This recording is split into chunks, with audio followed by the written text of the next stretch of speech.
Hoje a gente vai bater um papo muito gostoso sobre vinho francês. E mais do que isso, eu vou te dar algumas dicas para te ajudar a não comprar mais gato por lebre. Porque eu tenho certeza que muita gente aí que está assistindo já deve ter se confundido, né? Porque tem alguns vinhos que têm aqueles nomes bonitos, aquelas denominações de origem famosas.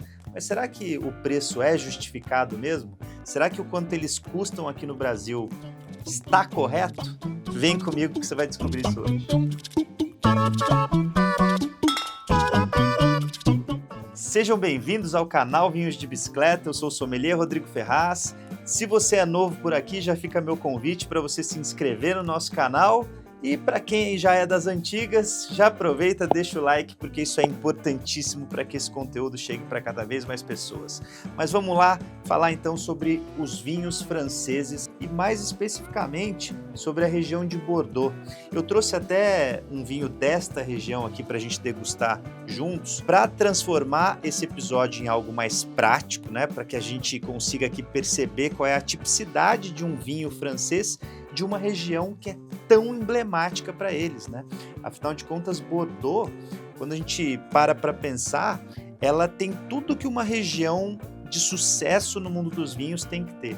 Ela tem os seus ícones, os seus chateaus super famosos, né? Aqueles vinhos caríssimos que vão parar em leilões em volta do mundo todo, mas também tem o seu lado mais produtivo, né? Uma região que sim consegue produzir quantidade e acaba exportando esses vinhos para o resto do mundo. Mas uma coisa importantíssima para a gente entender é o que fez o vinho francês custar o que ele custa hoje, né? Bom, na minha opinião, são 3 fatores aqui que levaram a isso. O primeiro deles, sem dúvida nenhuma, tradição. A França sempre esteve à frente quando o assunto é vinho. Esse é um país de muito renome já há muitos séculos, né? Os vinhos franceses são degustados nas cortes reais aí já há muitos e muitos anos. O segundo pilar seria qualidade. Sim, tem muito vinho de qualidade na França, né? Não são todos, mas tem muito vinho de qualidade, sim, senhor. E o terceiro pilar seria marketing. Eles são muito bons nesse aspecto. Quando a gente fala de marketing do vinho, especialmente, nossa senhora, eles estão na frente até dos americanos, viu? A França está lá. Agora, a gente não pode negar que existe uma mística por trás dessa indústria, né? Tem até documentário sobre isso. Tem um que até recomendo que você assista que chama Red Obsession, que retrata a obsessão, e essa é a melhor palavra, dos chineses pelo vinho francês. Os chineses acabam comprando chateaus lá na França, eles trazem profissionais do vinho francês para trabalhar na China para desenvolver a sua própria indústria do vinho. Isso sem falar também naquele outro documentário que chama Sour Grapes, onde o Rudy, que era um grande falsificador aí, muito talentoso, eu acho que foi preso por isso, mas ele falsificava vinhos e enganava lá os milionários que compravam vinhos em leilão nos Estados Unidos, e a maior parte dos vinhos que ele falsificava eram franceses, né? Só que fora desse mercado de ultra luxo, de vinhos caríssimos, né, a gente tem que encarar também que a França possui uma indústria de vinho de base, de vinho de volume, né? Essa indústria existe por lá. A gente está considerando aí que a França está entre os 3 maiores produtores em volume de produção do mundo, né? Itália, França e Espanha, né? E em volume de exportação também são os 3 maiores. Só que o mais engraçado de tudo isso é que quando a gente pega o gráfico de valores monetários exportados, né, que é o quanto foi captado de dinheiro com essas exportações, a França sempre está em primeiro lugar. E não necessariamente ela estava em primeiro lugar em volume de exportação, né, em volume de quantidade de litros.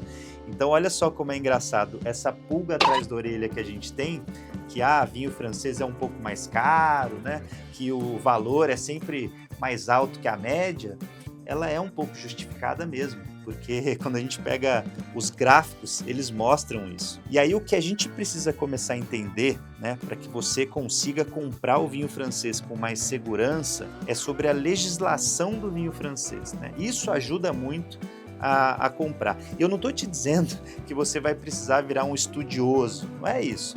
Mas o básico é legal você saber para não acabar caindo nessa cilada bina.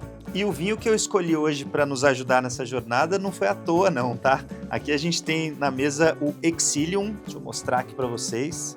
Vinhaço. Esse aqui é bom de verdade, tem até um preço justo aqui no Brasil, por isso que eu trouxe ele. Mas não são todos os vinhos de Bordeaux que tem esse preço justo, não. E eu escolhi Bordeaux até por conta dessa característica que eu mencionei antes, né? Por ser uma região emblemática. E lá, a vocação regional é vinho tinto. Então isso também é algo que pega mais aqui para nós brasileiros, né? O maior consumo que a gente tem no país é de vinhos tintos e 90% da produção de Bordeaux é de vinhos tintos, né? Lá eles têm a tríade sagrada de Bordeaux, que é legal você saber, que é Merlot, Cabernet Sauvignon e Cabernet Franc. São as 3 uvas que compõem o estilo máximo ali, a tipicidade bordalesa. Esse vinho aqui é um corte de Merlot com Cabernet Sauvignon. Até já deixo como curiosidade que lá em Bordeaux eles permitem outras uvas, né? E até dentro da denominação de origem. Eles permitem lá Malbec, Carmener, Carmener, Petit Verdot, só que essas outras uvas entram para temperar o vinho, fazer algum tipo de correção enológica, porque as 3 primeiras é que de fato definem o que é o estilo de um vinho bordalês. E já que a gente está falando de estilo, é importante você saber das regras regionais, ou pelo menos as principais, né? Quando você pega um vinho e tá lá AOC Bordeaux, essas 3 letrinhas que vêm antes do nome da região significam apelação de origem controlada.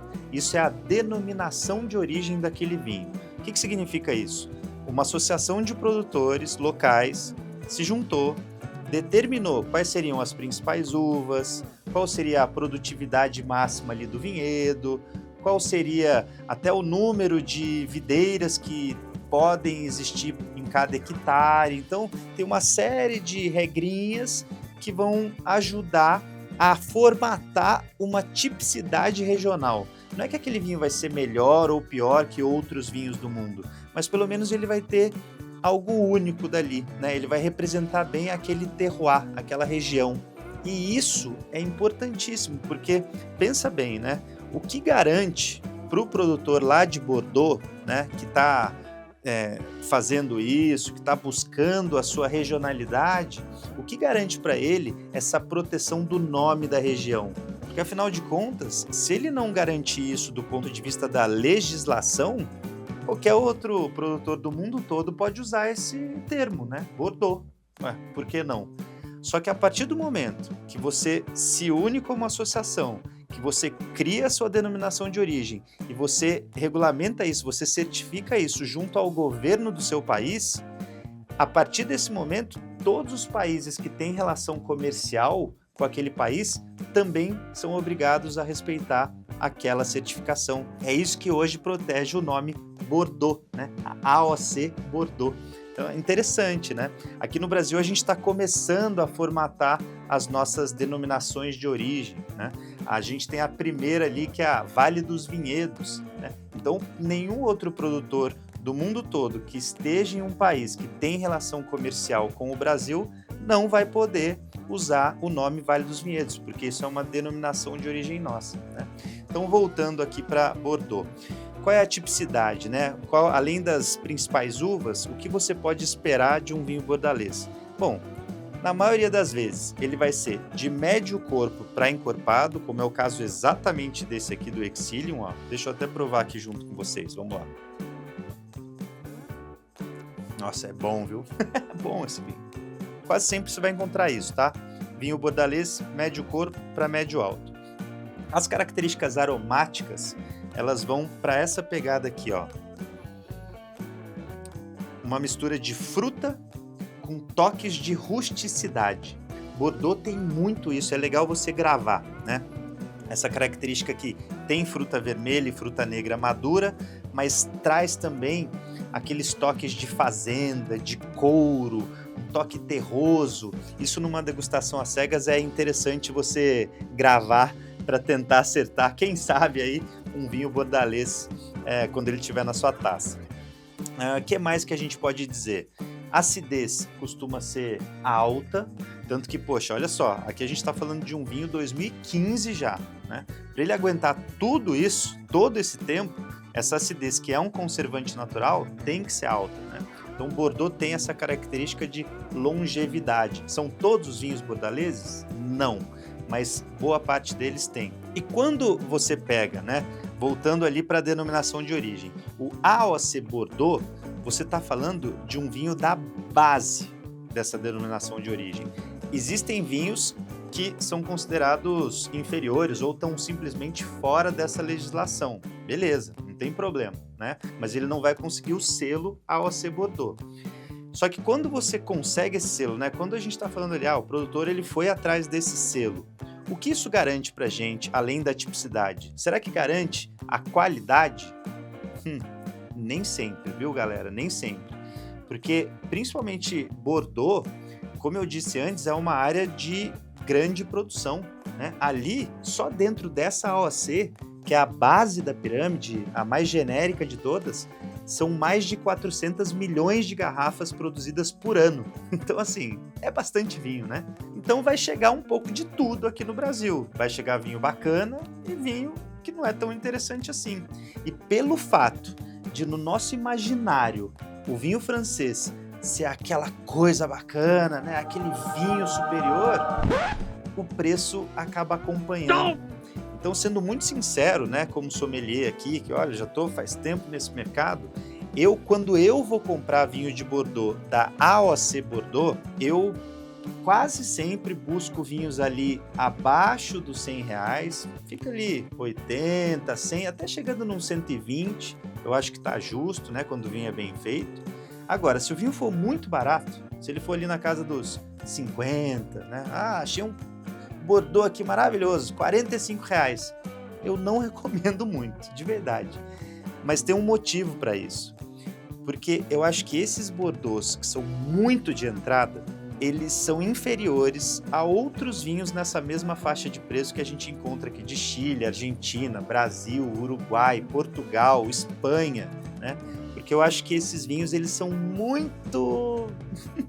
para não falar outra coisa, muito simples, tá? O Bordeaux barato demais eu acho muito simples. Chegou ali na casa dos R$100, é legal você conhecer ou o produtor, né, saber se é um produtor de renome e tal, ou pelo menos perguntar ali para quem está te vendendo, né? Se a pessoa já provou, lá na Vinhos de Bicicleta mesmo, você pode perguntar para o sommelier ou usar o chat, né, no nosso e-commerce para você perguntar sobre aquele vinho. Então, assim, é sempre legal você buscar uma recomendação, porque pode acertar e pode errar. Agora, tem uma dica que eu gosto sempre de usar para mim mesmo, quando eu vou comprar, que é a AOC Bordeaux Superior, né? Que seria uma casinha acima do Bordeaux genérico, né? O Bordeaux Superior ele está um nível acima, porque aí você não chegou ainda naquelas regiões ultra famosas que sim, fazem vinhos maravilhosos, mas o preço acompanha, né? Se eu for pegar lá um vinho maravilhoso de Saint-Emilion, Haut Médoc, né? Que são apelações famosas ali dentro de Bordeaux, sim, você vai encontrar belíssimos vinhos, mas você vai pagar mais caro. Então o Bordeaux Superior está nesse meio do caminho. Existe chance de você errar? Existe, mas tem algumas garantias que vão te deixar mais seguro no momento da compra. E eu vou te passar algumas delas agora. Começando no vinhedo, que eu acho que é a mais importante de todas. Para o vinho ser considerado um Bordeaux superior, ele precisa ter no mínimo 4.500 plantas, ou seja, vinhas, por hectare. E o Bordeaux genérico tem que ter no mínimo 4.000, tá? Então, o Bordeaux superior 4.500, Bordeaux genérico 4.000. Aí você fala, mas peraí, então o Bordeaux genérico é menos produtivo? Não é bem assim. Eles obrigam os produtores a terem mais planta por hectare para que essas plantas briguem para sobreviver. É literalmente isso. Para que elas briguem com as plantas vizinhas para se tornarem ainda mais fortes, ainda mais saudáveis, para colocar suas raízes mais profundas ainda no solo e para extrair nutrientes do solo, tá? Então é por isso, esse é o conceito. E ao mesmo tempo que eles fazem isso, eles podam literalmente a produtividade que o produtor de Bordeaux superior pode ter naquele mesmo hectare, né? Então isso vai garantir que esses frutos sejam mais concentrados em nutrientes, que eles tenham mais precursores aromáticos que depois vão se transformar nos aromas do vinho, nas camadas aromáticas do vinho. Então, você viu como é interessante? Eles estressam as videiras, mas ao mesmo tempo permitem uma produção menor de uva. Então você tem menos uvas de melhor qualidade, porque aquela videira é uma videira mais saudável, mais vigorosa. Legal isso, né? Isso é Bordeaux superior. E tem outra questão, que para você ser um Bordeaux superior, como esse aqui que está na minha mesa, o produtor é obrigado a estagiar esse vinho no mínimo 12 meses na vinícola dele antes de soltar no mercado. Não necessariamente em barrica de carvalho. Isso também garante que o vinho pelo menos amadureceu um pouquinho, que ele vai chegar mais pronto para você consumir. Então é por isso que eu gosto bastante dessa denominação de origem aqui, né, da apelação Bordeaux superior, porque os vinhos normalmente entregam uma qualidade bacana, né, são vinhos de um perfil de complexidade, de aromas, de sabores, final prolongado, mas numa faixa de preço que a gente ainda pode pagar, né? Não está lá na estratosfera como alguns outros vinhos de Bordeaux. Inclusive esse vinho aqui eu preciso mencionar que na degustação às cegas do time de sommeliers da Vinhos de Bicicleta, ele recebeu 94 pontos. É isso aí, foi uma das maiores notas aí dos últimos tempos. Então é o que eu digo, né? Quando você compra um Bordeaux superior, é uma forma de você não pagar tão caro por um clássico internacional, porque, vinho de Bordeaux é clássico do mundo todo, né? Desejado no mundo todo, e você vai acabar conhecendo um produtor que não seja tão famoso, uma região lá dentro da área demarcada de Bordeaux que não é tão renomada, mas o vinho ainda pode ter uma qualidade muito bacana, né? Então essa é a minha dica principal de hoje para você. Se você curtiu, se isso foi útil, não esquece de deixar o like, isso é muito importante para a gente. Então uma forma de agradecimento aí de você para o canal Vinhos de Bicicleta, e a gente agradece de coração para quem puder e quiser fazer isso. E se você é novo por aqui, já fica meu convite também para se inscrever, porque toda semana tem conteúdos como esse aqui, práticos, com dicas sinceronas do mundo dos vinhos para você, tá bom? Valeu, até a próxima. Cheers! E o link desse vinho aqui tá aí no descritivo. Esse foi top.